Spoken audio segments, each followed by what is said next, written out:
You ask Tiger to calculate. This deals with linear inequalities with one unknown. The final result is p greater than 9. Let's solve it step by step. Group all constants on the right side of the inequality. Subtract 1 from both sides.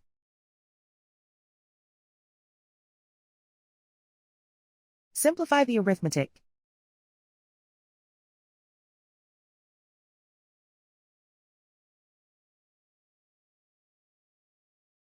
Isolate the p. Multiply both sides by 3.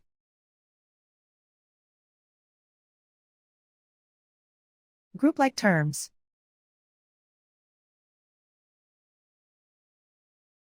Multiply the coefficients.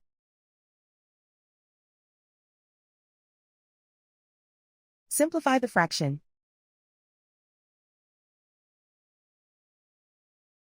Simplify the arithmetic.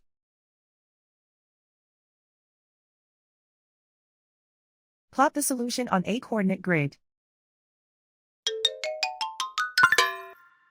And so the final result is p greater than 9.